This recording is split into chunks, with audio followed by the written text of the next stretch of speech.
এই কাটরা শহর থেকেই শুরু হয় মাতা বৈষ্ণোদেবী দর্শনের প্রথম ধাপ। দেবীকে দর্শনের জন্য বহু সংখ্যক পুণ্যার্থীর আগমন হয় সারা বছর ধরেই। তাই কাটরা শহর বেশ জমজমাট। তেমন এখানে গড়ে উঠেছে বেশ ভালো বাজার, রেস্তোরাঁ আর গড়ে উঠেছে বিভিন্ন মানের হোটেল। এখানে ৮০০ থেকে ১৫০০ টাকার মধ্যে হোটেল পেয়ে যাবেন। তাছাড়াও রয়েছে শ্রী মাতা বৈষ্ণোদেবী সাইন বোর্ডের অধীনে থাকার ব্যবস্থা নিহারিকা কমপ্লেক্সে। Good morning. আজ ৩০শে মার্চ ২০২৫ আর আমি এখন আছি কাটরাতে। গতকাল রাতে এই কাটরা এসে পৌঁছেছি। আজকে আমরা যাব বৈষ্ণো মাতা দর্শন করতে, মা বৈষ্ণো দেবীর দর্শন করতে যাব। এই বেরিয়ে পড়েছি, এখন ঘড়ির কাঁটায় বাজছে সকাল 6:30। আজ থেকেই শুরু হচ্ছে নবরাত্রি, আজকেই তার প্রথম দিন। আর আজ প্রথম দিনেই আমরা কিন্তু এই বৈষ্ণো দেবী দর্শন সম্পন্ন করার চেষ্টা করব। যাই হোক, এখন আমাদের প্রথম কাজ হচ্ছে RFID কার্ড করা। এখান থেকে জাস্ট 5 মিনিটের রাস্তা আছে, হেঁটে যাব 2 নম্বর বাস স্ট্যান্ড, ওখানে আর যাত্রা পঞ্জীকরণ করা হয়। RFID কার্ড পাওয়া যাবে ওখান থেকে, যেটা যাত্রা করতে গেলে অবশ্যই দরকার। আর এই হোটেল দেবভূমিতে আমরা উঠেছিলাম গতকাল। বেশ সুন্দর মোটামুটি রুম ছিল, রুমের ট্যুর তো আপনাদেরকে দেখাচ্ছি। দেবভূমিতে এই নিচের ফ্লোরে 106 আমাদের রুম। এই হচ্ছে রুমটা। গতকাল রাত্রে এত রাত হয়ে গেছিল যে আমরা রুমের ভিডিও করতে পারিনি। একটা বড় বেড আছে যেখানে ইজিলি 3জন শোয়া যাবে, টেবিল, ইন্টারকম আছে, একটা ছোট্ট সোফা, একটা সেন্টার টেবিল, আর এদিকেও একটা টেবিল আছে। আর এখানে একটা বড় ড্রেসিং টেবিল কাম টিভি সমস্ত কিছু রাখা রয়েছে। ওয়ার্ড্রপের মধ্যে হ্যাঙ্গার দেওয়া আছে, এখানে দেওয়া রয়েছে একটা এক্সট্রা কম্বল। এদিকে জানলা খুলে এরকম দৃশ্য, একদম সামনেই রোড। আর এখানে এসি আছে, কিন্তু এসি আমরা নিইনি, আমরা নন এসি নিয়েছি। আর এদিকে আছে ওয়াশরুম। ওয়াশরুমটা দেখিয়ে দিই আপনাদেরকে। বেশ মোটামুটি বড়সড়ই একটা ওয়াশরুম। ওখানে এক্সস্ট দেওয়া রয়েছে, গিজারের ব্যবস্থা আছে, ওখানে একটা light, mirror, wash basin, western commode. দুগ্গা দুগ্গা করে আমরা বেরিয়ে পড়লাম। জাস্ট 10 মিনিট হয়েছে, মানে 6:45 বাজতে যাচ্ছে। এই RFID কার্ড সমস্ত যাত্রীকেই কিন্তু নিতে হবে, আর ওইখানে গিয়েই তার নাম পঞ্জীকরণ করতে হবে, না হলে কিন্তু হবে না। অনলাইনে আপনি যদি পঞ্জীকরণ করেও থাকেন, সেটাতে কিন্তু আপনি যাত্রা করতে পারবেন না। সবাইকে RFID কার্ডটা করাতেই হবে, এবং যতজন যাত্রী থাকবে তাদের সবাইকে গিয়েই করতে হবে। তবে তার আগে আরেকটি किधर है भाई? গুরুত্বপূর্ণ কাজ कहाँ করতে लगाया হবে। था? সেটা একটি প্রিপেড সিম কার্ড সংগ্রহ করতে হবে। অনেক দোকান আছে এখানে, যেকোনো দোকানে আপনার প্রমাণপত্র দিয়ে আপনার পছন্দ মতো সিম সংগ্রহ করে নিতে পারেন যেকোনো কোম্পানির। जियो वाला रहेगा, BSNL वाला नहीं रहेगा। তবে যা দেখলাম তাতে সব কোম্পানিরই কম বেশি ৩০০ টাকা খরচা পড়বে ১ মাস ভ্যালিডিটি যেকোনো সিমের। এই জাস্ট সিম কার্ড নিয়ে আমরা লাইনে দাঁড়িয়ে গেছি RFID কার্ড করার জন্য। যাত্রা পঞ্জীকরণ যে কার্ড সেটা করব। এই আধার কার্ড নিয়ে দেখাতে হবে, যে কোনো একটা আইডি প্রুফ দেখালেই হবে, আর কিছু লাগবে না, আপনাদের এনারা কার্ড করে দেবে। এই RFID কার্ডের মেয়াদ কিন্তু ৬ ঘন্টা, তাই আগে থেকে এটা RFID করে কার্ড করে রাখলেও নিলাম, হবে না। আর এই যে এখান থেকেই RFID কার্ড করা হলো। অল্প লাইন ছিল, মিনিট 5 লাগলো। আধার কার্ড দেখালাম আর সঙ্গে সঙ্গে করে দিল। কিন্তু সবাইকেই এখানে আসতে হবে যারা যারা যাত্রা করবে। ঝুলিয়ে নিলাম গলায় RFID কার্ড। আর আপনারা যদি কোনো আইডি প্রুফ না নিয়ে আসেন, মানে ম্যাক্সিমাম আধার কার্ডই দেখাচ্ছে সবাই, যদি না নিয়ে আসেন তাহলে হচ্ছে সফট কপিও দেখাতে পারেন।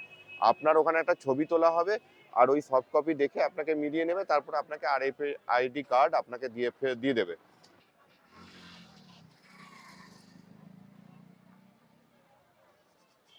RFID কার্ড করে আমরা এখন একটা অটো নিয়ে নিয়েছি বাণগঙ্গা মন্দিরের, ওই যে যেখান থেকে আমাদের যাত্রা শুরু হবে ওইখান পর্যন্ত যাওয়ার জন্য। এই অটো ভাড়া এখানে সব ফিক্সড 200 টাকা। আমরা এই 4 জন যাচ্ছি, 200 টাকা লাগবে। যাই হোক, আপনার নাম কি है? मेरा नाम पप्पू है। पप्पू। এই पप्पू দাদা, बिल्ला बिल्ला ऑटो वाला। আচ্ছা, এই पप्पू দাদা আমাদেরকে নিয়ে যাচ্ছে। একটু দেরি হয়ে গেল, 7:30 বাজতে যাচ্ছে এখন। আমরা এখন এই যে রাস্তাটা দিয়ে যাচ্ছি সেটা কাশ্মীরি রাস্তা। কাশ্মীরি রাস্তা বলতে इसको कश्मीर रोड কাশ্মীর রোড। আচ্ছা, এই রাস্তাটার নাম হচ্ছে কাশ্মীর রোড। এরপরে আসবে পুরনো বাস স্ট্যান্ড, মানে 1 নম্বর বাস স্ট্যান্ড যেটা, সেখানে আমরা যাব। ওইখানেও কিন্তু RFID কার্ড করা হয়। যাই হোক, এরপরে তারপর আমরা বাণগঙ্গা গেটে যাব। আমরা এখন দাঁড়িয়ে গেছি, বা এই যে বাণগঙ্গা গেটের থেকে বাইরেই লাইন পড়ে গেছে অনেক, আমরা সেই লাইনেই দাঁড়িয়ে আছি। এই লাইন আস্তে আস্তে এগোবে, তারপরে আমরা গেটে এন্ট্রি পাবো। যাই হোক, এখন লম্বা লাইন সামনে, আর রেহানও লাইনে দাঁড়িয়ে আছে। রেহান, কেমন লাগছে? বাজে কেন? আচ্ছা, ঘোড়ায়।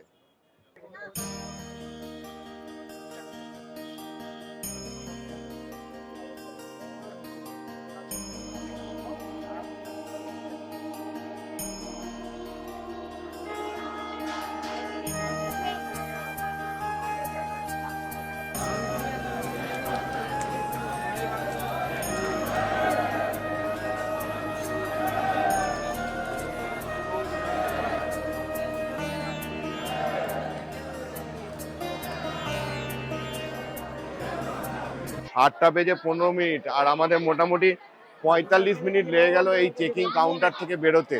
মানে বাণগঙ্গা গেট থেকে যে চেক করা হয় সেখান থেকে বেরোতে মোটামুটি 45 মিনিট লেগে গেল। এখানে বেসিক্যালি যে সমস্ত গুটকা অনেকে সঙ্গে নিয়ে আসে, নেশাজাত দ্রব্য, খৈনি, সিগারেট, এইগুলো, আর সঙ্গে কোনো ভিডিও ক্যামেরা বা অন্য কিছু আছে কিনা এটাই চেক করে। যাই হোক, আমরা ওইটা চেক করে বেরিয়ে গেলাম। এবার আমরা এগিয়ে যাচ্ছি আমাদের গন্তব্যের দিকে। যদি আপনাদের সঙ্গে এরকম কোনো জিনিসপত্র থেকে থাকে, তাহলে এইদিকে কিন্তু লকার রুম আছে। এই লকার রুমে আপনারা সেই সমস্ত জিনিস রাখতে পারবেন। যদি আপনারা সঙ্গে কোনো ক্যামেরা বা এগুলো বহন করেন, তাহলে কিন্তু ওখানেও লকার রুম আছে, ওখানেও আপনারা সেগুলো রেখে তারপরে উপরে দর্শনের জন্য যেতে পারবেন। এই দুধারে কিন্তু অনেক দোকান আছে, যেখানে হচ্ছে এরকম ফটো তুলতে পারবেন আপনারা। তাছাড়া লাঠি, পুজো সামগ্রী নেওয়ার প্রচুর দোকান। আমরা লাঠি নিয়ে নিলাম, 20 টাকা করে নিল এক একটা লাঠি। আমরা 2টো লাঠি নিলাম, আর এই রেহানের লাঠিটার জন্য কোনো পয়সা নেয়নি। সেটা ছোট লাঠি, ভেঙে গেছে, এটার জন্য কোনো পয়সা নেয়নি। ওয়েদার কিন্তু খুব ভালো, সুন্দর, একটা ঠান্ডা ঠান্ডা আমেজ আছে। অনেকেই সোয়েটার পরেছে হালকা ফুলকা, আমি এখনো পরিনি, অতটা প্রয়োজন লাগছে না, কিন্তু ওয়েদার দারুণ। এই দেখুন, এইখানটায় এসে রাস্তা কিন্তু দুদিকে চলে যাচ্ছে। এদিক দিয়ে হচ্ছে পুরনো রাস্তা বাণগঙ্গা দিয়ে যে রাস্তা চলে গেছে, আর এই বাঁ দিকে চলে গেছে তারাকোট মার্গ। আমরা কিন্তু এই নতুন রাস্তা ধরছি না, আমরা সেই পুরনো রাস্তা দিয়ে যাচ্ছি। এই রাস্তায়, এই যে তারাকোট মার্গ, এই রাস্তা দিয়ে গেলে 13 কিলোমিটার, আর এই দিক দিয়ে গেলে 14 কিলোমিটার। এইখানে রয়েছে প্রিপেড, পনি, পালকি, পিট্টু কাউন্টার, আর এই তার চার্ট দেওয়া রয়েছে। আপনারা যদি এখান থেকে অর্ধকুমারী পর্যন্ত পনি করেন, তাহলে লাগবে 300 টাকা, আর যাতায়াত মিলিয়ে লাগবে 600 টাকা। আর যদি পুরো ভবন পর্যন্ত করেন, তাহলে হচ্ছে 550 টাকা, যাতায়াত মিলিয়ে হচ্ছে 1100 টাকা। এর সঙ্গে কিন্তু জিএসটি আছে, 50 টাকা করে জিএসটি চার্জ আছে। আর আপনারা যদি পালকি করেন, তাহলে 1750 টাকা লাগবে আপ টু অর্ধকুমারী পর্যন্ত। আর যদি পুরো ভবন পর্যন্ত করেন, তাহলে 3150 টাকা লাগবে। এই বাচ্চাদের যদি আপনারা নিয়ে আসেন, তাহলে কিন্তু এরকম প্যারাম্বুলেটর আছে, এই প্যারাম্বুলেটর করে নিয়ে যেতে পারেন। এবং এইটা এই যে লোক আছে নিয়ে যাবে, তার জন্য লাগবে 550 টাকা। আর যদি আপনি শুধু প্যারাম্বুলেটর নিয়ে যান, তাহলে কিন্তু 500 টাকা। আপনি যদি শুধু প্যারাম্বুলেটর নিয়ে যান, সেক্ষেত্রে অসুবিধা হবে, ওটা নিয়ে গিয়ে কোথায় রাখবেন, ডিপোজিট মানিও দিতে হবে তার জন্য। সবকিছু মিলিয়ে আমার মনে হয় লোকই হায়ার করে নিয়ে যাওয়াই ভালো, যে আপনাকে ওই পর্যন্ত নিয়ে যাবে।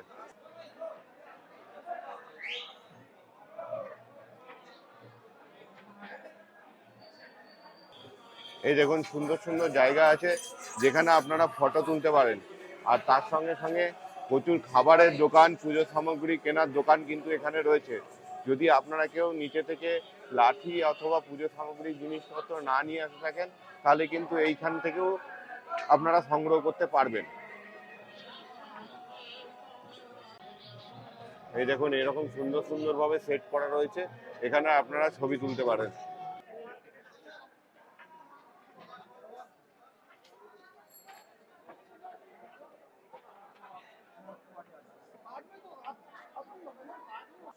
জম্মু কাশ্মীরের শিবালিক রেঞ্জের ত্রিকুট পর্বতের প্রায় 5200 ফুট উচ্চতায় আমাদের এই বৈষ্ণোদেবী মাতা মন্দির অবস্থান করে। আমরা এখন আস্তে আস্তে যে জায়গায় পৌঁছেছি এই জায়গাটা হচ্ছে বাণগঙ্গা। মাতা বৈষ্ণোদেবী যখন ভৈরবনাথের হাত থেকে পালাচ্ছিলেন তখন ভৈরবনাথ পিছু করেছিলেন, আর সেই সময় বৈষ্ণোদেবী এই জায়গাতে এসেই বান মেরে গঙ্গাকে আহ্বান করেছিলেন, তাই এই জায়গার নাম বাণগঙ্গা। রীতি আছে যে এখানে চান করেই তারপরে মাতার দর্শন করার, তাই এখানে অনেকজনাই চান করে তারপরে ভবনের দিকে আবার এগোন। কিন্তু আমাদের কাছে তো অত সময় নেই চান করার মতো, তাই আমরা এখান থেকে এগোলাম ভবনের দিকে।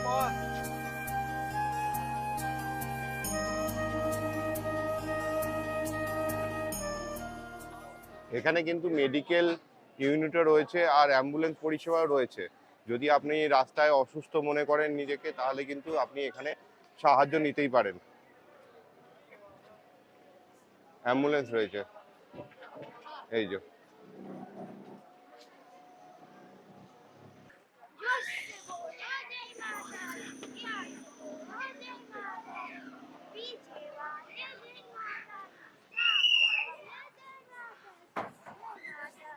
জয় মাতাজি। আমরা একটা দোকানে দাঁড়িয়ে একটু চা খাচ্ছি। সকাল থেকে তো চা ব্রেকফাস্ট কিছুই করা হয়নি, তো চাটা খুব দরকার, এটা একটু এনার্জি দেবে আমাদেরকে। আর রেহান এখানে ওই জিরা ড্রিঙ্কস এটা খাচ্ছে, এটা ওকে এনার্জি দেবে, পাওয়ার দেবে। যেমন আজকে ভক্তদের ভিড় সেই রকমই ঘোড়ার এখানে উৎপাত। রাস্তায় অনেক ঘোড়া, আর সেই ঘোড়া যা মলত্যাগ করছে তাতে রাস্তা নোংরা হচ্ছে, কিন্তু এখানে সাফাই কর্মীরা কিন্তু নিরন্তর তা পরিষ্কার করে যাচ্ছে, সব সময় পরিষ্কার রাখছে সেই রাস্তা। সব জায়গায় গোটা রাস্তা জুড়ে এখনো সব জায়গাতে দেখলাম তারা এই কাজে নিযুক্ত রয়েছে। অল্প অল্প করে হাঁটতে হাঁটতে চলে এসেছি চরণ পাদুকায়। সামনেই আমাদের প্রাচীন চরণ পাদুকা মন্দির।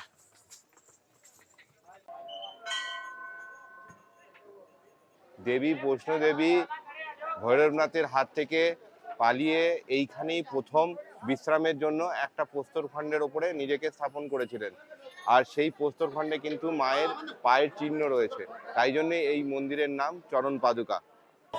রাস্তায় কিন্তু বিভিন্ন জায়গায় এরকম পানীয় জলের ব্যবস্থা করা রয়েছে। আপনারা যদি আপনাদের ফাঁকা বোতল থাকে তাহলে আপনারা রিফিলিং করে ওইখান থেকে পানীয় জল সংগ্রহ করতে পারেন।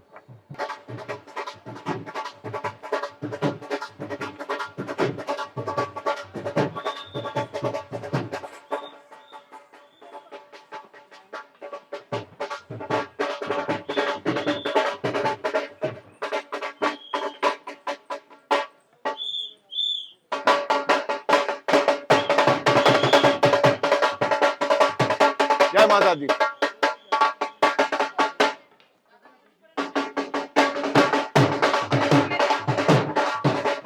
আর একটা বিষয় বলে রাখি, যেটা প্রায়ই এখানে হয়ে থাকে, আপনাকে কেউ এসে বলবে যে আমার পার্স হারিয়ে গেছে, আমার টাকা পয়সা সব হারিয়ে গেছে, কিছু আমাকে দিয়ে সাহায্য করুন। দেখুন এই ধরনের একটা স্ক্যাম চলে এখানে, আর সেই স্ক্যাম থেকে বাঁচার জন্য বিভিন্নভাবে গভর্নমেন্ট বিভিন্নভাবে সহায়তা করছে, এবং যে এখানে দর্শনার্থীরা আসে, ভক্তরা আসে, তাদেরকে সজাগ করার চেষ্টা করছে। আপনারা কিন্তু এই বিষয়ে সজাগ থাকবেন। রেহান এখনো শসা খাবে, ওর 10 মিনিট অন্তর অন্তর কোনো না কোনো এনার্জি লাগছে, কিন্তু এখানে শসার সঙ্গে মূলও দিচ্ছিল। আমরা তো মূলো খেলাম না, শুধু শসাই নিয়েছি, তাতে একটু কম দিয়েছে। ঠিক আছে, এই 30 টাকা নিল।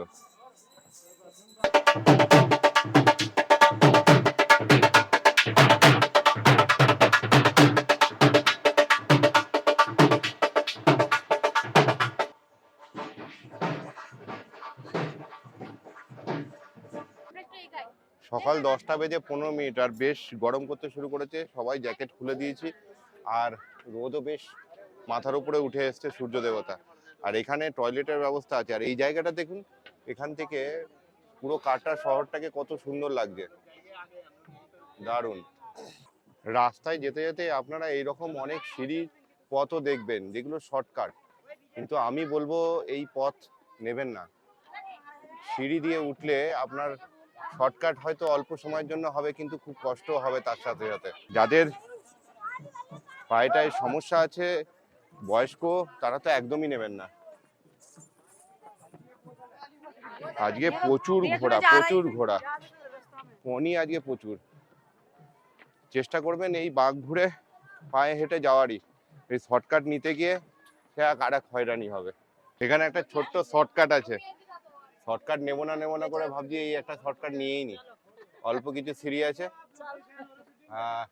প্রিয়াঙ্কা, রেহান ওরা অলরেডি ওপরে উঠে গেছে, এবার আমার পালা। যাই, অল্প সিঁড়ি, অসুবিধা হবে বলে মনে হয় না। একটা এইটুকু ছোট্ট শর্টকাট নিলাম, তাতে মনে হচ্ছে কষ্ট বেশি, মানে যখন উঠছি তারপরে যে দাঁড়ালাম পাটা ধরে রয়েছে। তো শর্টকাটে ওই সিঁড়ি ভাঙলে একটু কষ্ট হবে। অর্ধকুমারীর আমরা প্রায় কাছাকাছি চলে এসেছি, আর একটু পরেই আমাদের অর্ধকুমারী আমরা পৌঁছে যাব। আর এই জায়গাটা থেকে নিচের ভিউটা গোটা কাটরা শহরে কত সুন্দর লাগছে দেখুন। রেলওয়ে স্টেশন দেখা যাচ্ছে আর চারিদিকে ভিউটা দারুণ লাগছে, কিন্তু পুরো কাটরা শহরটাকে দেখা যাচ্ছে এখান থেকে, দারুণ। দেখুন সব সময় এনারা কিন্তু রাস্তা পরিষ্কার করছেন, কিন্তু কিছু মানুষজন এমন আছে যারা সব সময় রাস্তা নোংরাই করে যাচ্ছে। সব সময় কিন্তু এরা এমনি করে ঝাঁট দিয়ে রাস্তা পরিষ্কার রাখছে, খুব ভালো। কিন্তু কিছু মানুষজন এমন উজবুকের দল আছে যারা কিছুতেই সেটা বুঝতে চাইছে না। তারা শুধু এইরকম বিভিন্ন চিপসের র্যাপার, প্যাকেট, অন্য খাবারের উচ্ছিষ্ট সব ফেলে নোংরা করছে রাস্তা থেকে।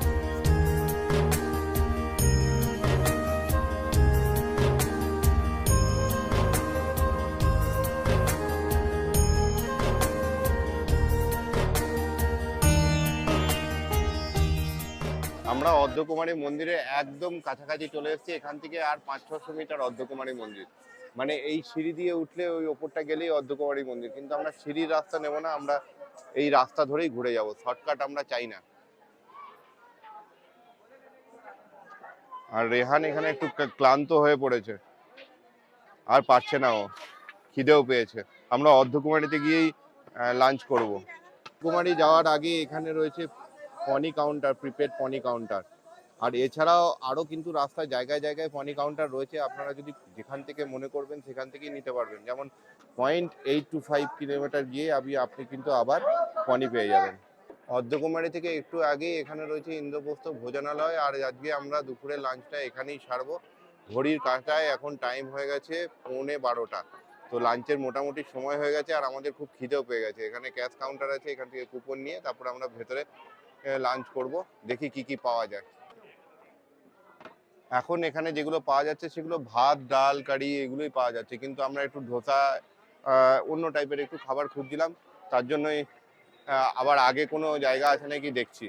এই দেখুন আমরা এই জায়গায় এসে দাঁড়িয়েছি, এখান থেকে রাস্তা দুদিকে ভাগ হয়ে যাচ্ছে। এদিকে ভবন ভায়া হাতিমাথা মার্গ, মানে এই ডান দিকের রাস্তা, আর বাঁ দিক দিয়ে হচ্ছে হিমকোটি মার্গ। এদিক দিয়ে গেলে 5.5 কিলোমিটার হিমকোটি দিয়ে, আর ওই দিক দিয়ে গেলে 6.5 কিলোমিটার। আর অর্ধকুমারী মন্দির কিন্তু এখান থেকে 550 মিটার গেলেই অর্ধকুমারী মন্দির। কিন্তু আমরা এখন এই ভবন ভায়া হিমকোটি মার্গেই যাব, এই বাঁ দিকের রাস্তা ধরে। এই রাস্তায় আর ঘোড়া চলে না, এই রাস্তা এখন সুন্দর। আমরা অর্ধকুমারী মন্দির আসবো, কিন্তু ফেরার সময় আসবো, কারণ এখন অর্ধকুমারী মন্দিরে গর্ভগৃহ দর্শন করতে গেলে টোকেন কাটতে হবে, আর সেই টোকেন কেটে আমাদের ওখানে অনেকক্ষণ সময় লাগবে। মোটামুটি একটা দিন ওখানে থাকতে পারলে ভালো হয়, তবেই গর্ভগৃহ দেখা যায়, নহলে দেখা যায় না। তো তাই জন্য আমরা এখন যাব না, আমরা ফেরার পথে অর্ধকুমারী মন্দির দেখবো। আর এখন আমরা এই হিমকোটি মার্গ দিয়ে যাব, এখান থেকে ব্যাটারি গাড়িও পাওয়া যায়। চলুন সামনে দেখছি। এই হিমকোটি মার্গের শুরুতেই আমাদের এখানে আবার চেকিং হলো, চেকিং করে আমরা আবার এগিয়ে যাচ্ছি। রাস্তায় এরকম দু একটা জায়গা আছে যেখানে আপনাদের চেকিং হবে। ব্যাটারি কারের যেখানে কাউন্টার আছে ঠিক তার পাশেই এখানে হচ্ছে কফি ডে বার্গার্স আছে। এইখানে আমরা খাবার খেলাম, এখানে ভেজ প্যাটিস নিলাম, 50 টাকা করে নিল। বার্গার নেই, শেষ। রেহান অনেকক্ষণ ধরে বলছিল যে আমি বার্গার প্যাটিস খাবো, তাই। আর এই যে সামনে দেখা যাচ্ছে এটা হচ্ছে ব্যাটারি কারের কাউন্টার, আর এই পরপর ব্যাটারি কারগুলো দাঁড়িয়ে রয়েছে। এই ব্যাটারি কার বুকিং হয় শ্রী বৈষ্ণো দেবী মাতা যে বোর্ড আছে, সাইন বোর্ড আছে অনলাইনে, ওখান থেকে বুক করা যায়। আমি ডেসক্রিপশন বক্সে লিংক দিয়ে দেবো। আর ওই অনলাইনে টিকিট সেল করার পরেও যদি কিছু বেঁচে যায়, মানে অনলাইনে টিকিট যদি আরো কিছু বেঁচে যায়, তখন কিন্তু এখান থেকে অফলাইনেও টিকিট দেওয়া হয়। কিন্তু টিকিট নিতে গেলে আপনারা 3-4 মাস আগেই টিকিট কাটবেন, নাহলে কিন্তু এখানকার টিকিট পাওয়া যায় না ব্যাটারি গাড়ির। প্রিয়াঙ্কা, রেহান আর প্রিয়াঙ্কা তিনজনেই ব্যাটারি গাড়িতে যাবে, ওদের টিকিট কাটা আছে। আর আমি নিজে হেঁটে যাব, তাই এবার আমি একাই যাব। এই পরপর ব্যাটারি গাড়িগুলো দাঁড় করানো আছে। এটা 1:30 থেকে ছাড়া শুরু হবে এখান থেকে ব্যাটারি কার। এই ব্যাটারি গাড়ির টিকিটের মূল্য 400 টাকা করে জনপ্রতি। তো এটা খুব সুবিধার, যারা বয়স্ক মানুষ আছে, যারা হেঁটে যেতে পারবেন না, তারা হয়তো এখান পর্যন্ত পনি নিয়ে আসবেন, তারপরে এখান থেকে ব্যাটারি গাড়িতেই চলে যেতে পারবেন। এই ব্যাটারি গাড়ি একদিকের ভাড়া 400 টাকা, আবার ভবন থেকে অর্ধকুমারী পর্যন্ত ফেরার টিকিটের মূল্য 300 টাকা। এই দেখুন, এখান দিয়েও কিন্তু অর্ধকুমারী যাওয়ার রাস্তা আছে ওপর দিয়ে। ওই দিক দিয়েও যেমন যাওয়া যেত, সেরকম এখান দিয়েও রাস্তা আছে। এই রাস্তায় গিয়ে মিলেছে ওখানে। মাতা বৈষ্ণোদেবী যখন নিচে নেমেছিলেন, তারপরে ওই ভৈরবনাথ যখন তাকে তার প্রতি আকৃষ্ট হয়ে তার পিছু করেছিলেন, তখন মাতা পালিয়ে এসে এই অর্ধকুমারীতেই গর্ভগৃহে 9 মাস তপস্যা করেছিলেন। আর দরজার সামনে বসিয়ে রেখেছিলেন হনুমানকে, যাতে মায়ের তপস্যায় কোনো বিঘ্ন ঘটাতে না পারে। আর এই 9 মাস ধরে মা তখন তার কিশোরী রূপ ছেড়ে নারী রূপে তিনি ভবনের দিকে প্রস্থান করে তপস্যা শেষ হয়ে যাওয়ার পরে। এই অর্ধকুমারীর পর থেকে রাস্তা কিন্তু অতটা চড়াই নেই, এবার রাস্তা বেশ সমানই আছে, অতটা কষ্ট হচ্ছে না।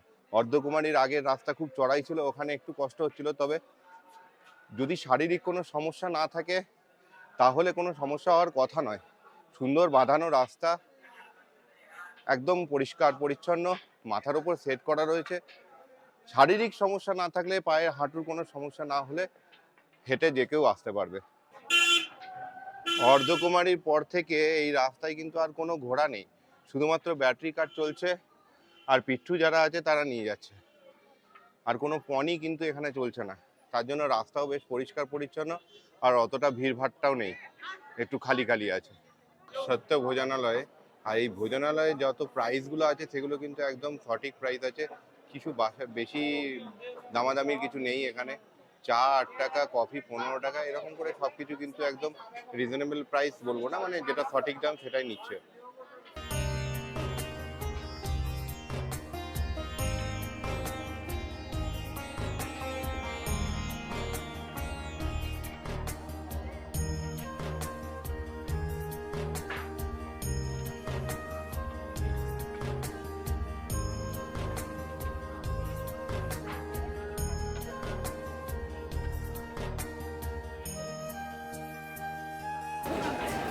আবার এখানে চেকিং হবে, হিন্দুটি পুলিশ চেকপোস্ট, এখানে আমাদের চেকিং করতে হবে।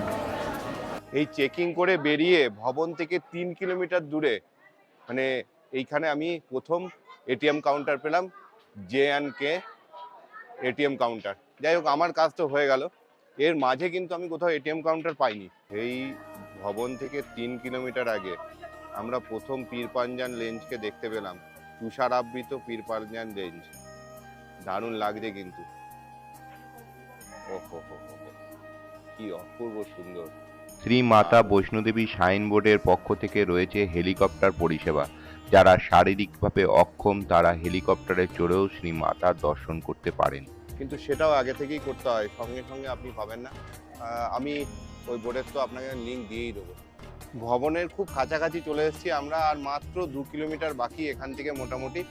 আর এখান থেকে যে সিনারিটা দেখা যাচ্ছে, যে ল্যান্ডস্কেপটা, সেটা কিন্তু দারুণ। আমরা ভবনের একদম কাছাকাছি চলে এসেছি, ওই যে দেখা যাচ্ছে ভবন। আর জাস্ট এই প্যাচটা আমরা কমপ্লিট করলেই ভবনের কাছে পৌঁছে যাব, হয়তো আর মিনিট 15 সময় লাগবে। যাওয়ার পথে কিন্তু আপনাদের সঙ্গে এরকম দেখা মিলতে পারে হরিণের। দেখুন, এখানে সবাই বিস্কুট খাওয়াচ্ছে, কিন্তু এরা জঙ্গল থেকে এই পাহাড়ে ঢাল ধরে ধরে এদিকে চলে আসে।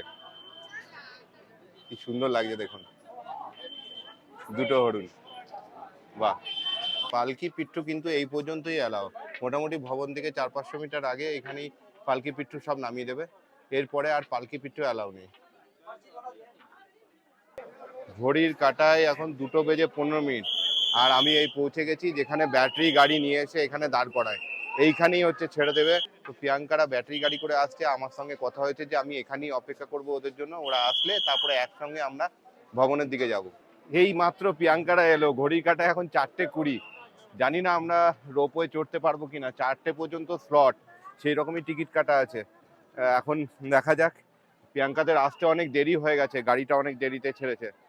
এখন রোপওয়ের দিকে আমরা যাচ্ছি, আগে ভৈরব বাবা দর্শন করব, তারপরে আমরা মাতা বৈষ্ণোদেবী ভবনে যাব। আমরা রোপওয়ে চড়তে পারবো, রোপওয়ে ঢুকে গেছি, 4টে বেজে গেছে, ভাবছিলাম ঢুকতেই দেবে না, এন্ট্রি দেবে না, নায়ক দিয়েছে।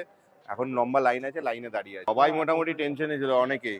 এই সামনে এনারাও টিকিট কেটেছিলেন, এনারাও টেনশনে, বলছে 4টের পরে হয়তো ঢুকতে দেবে না। যাই হোক, আমরা এই কয়জনই এখন দাঁড়িয়ে আছি। আমি যদিও এই রোপওয়ের টিকিট অনলাইনেই কেটে এসেছি। এই রোপওয়ের টিকিটের মূল্য 100 টাকা করে। 3 বছরের ঊর্ধ্বে সবাইকেই এই টিকিট কাটতে হবে।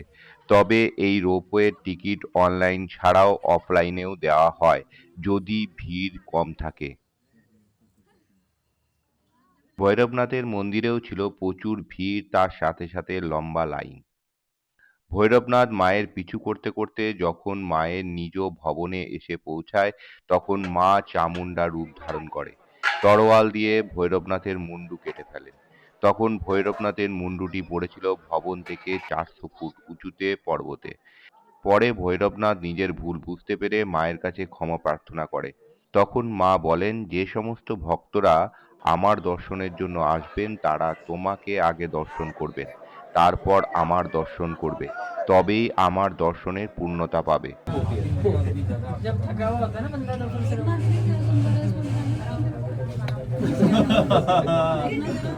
अरे इसको बनाओ ऐसे, ये देखिए ये ऐसे जान ला रहे नीचे की तरफ इसका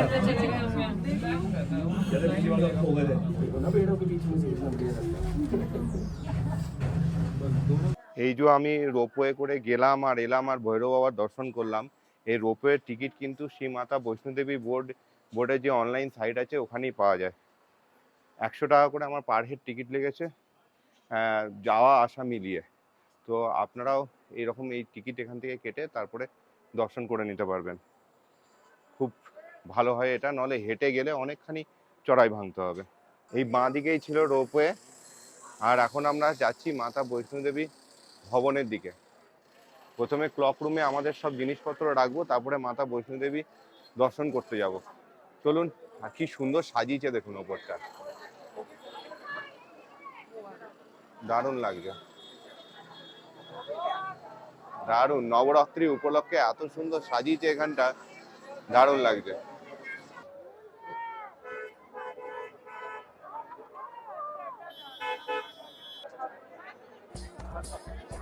কি অপূর্ব সাজিয়েছে দেখুন, শুধু দারুণ লাগছে।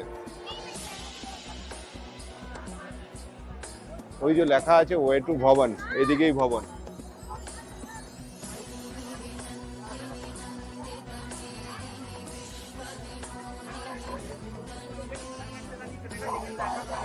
কি সুন্দর সাজিয়েছে, ও কত যে ফুল আছে এখানে, আর সব কিন্তু অরিজিনাল, একটাও কিন্তু ওই কাগজের বা প্লাস্টিকের ফুল নয়। দারুণ।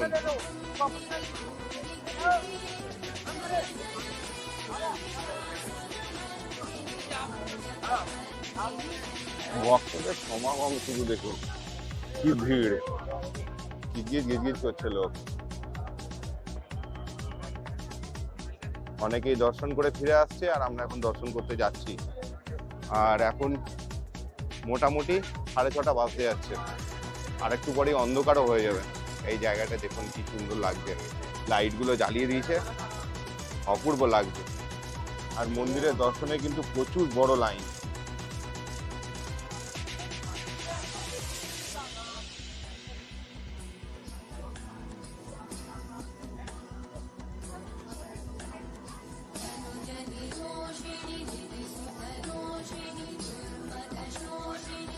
কি অপূর্ব লাগছে দেখুন, কি সুন্দর সাজিয়েছে, দারুণ লাগছে।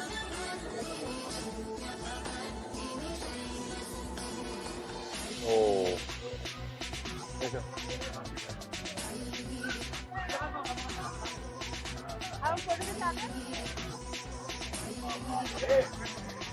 কি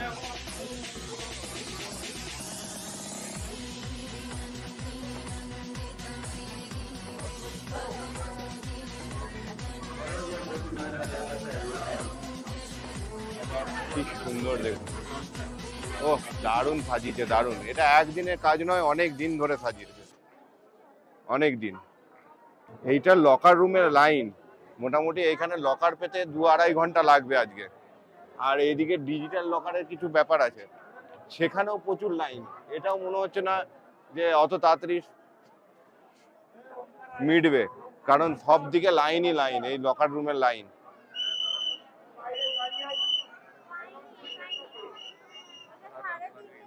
এই হচ্ছে ভবনে ঢোকার আর দর্শনের গেট, আর এখানে গেট এখন বন্ধ আছে। আর এই হচ্ছে লাইন, এখান থেকে শুরু, পুরো লাইনই লাইন আছে।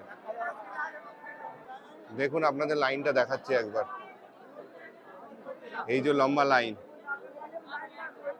হ্যাঁ, তবে খুলে গেলে বেশি সময় লাগবে না, কিন্তু ক্লক রুমে জিনিসপত্র রাখার জন্য 2.5 থেকে 3 ঘন্টা লাগবে, ওইখানে যা লাইন আছে। ও,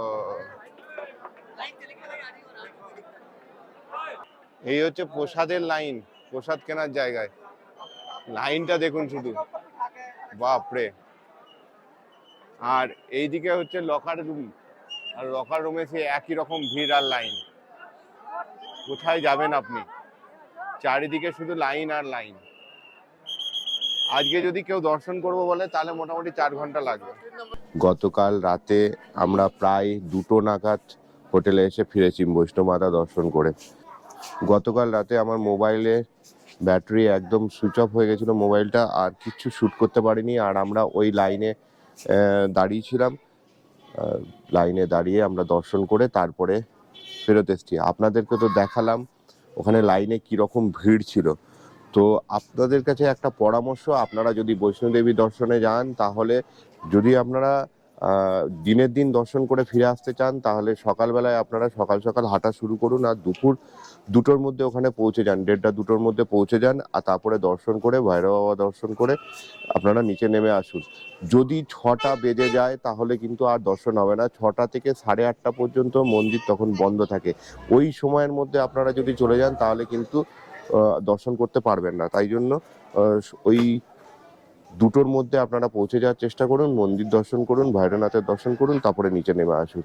আর যদি রাত্রে যান তাহলে রাত্রে গিয়ে ওখানে বিশ্রাম করুন। ওখানে শ্রী মাতা বৈষ্ণোদেবী বোর্ডের রুম আছে, ওখানে থাকার ব্যবস্থা আছে, ওইখানে থাকুন, থেকে পরের দিন সকালবেলায় দর্শন করে নিচে নেমে আসুন। এটা হচ্ছে আপনাদের কাছে আমার পরামর্শ, যা আমি বুঝলাম।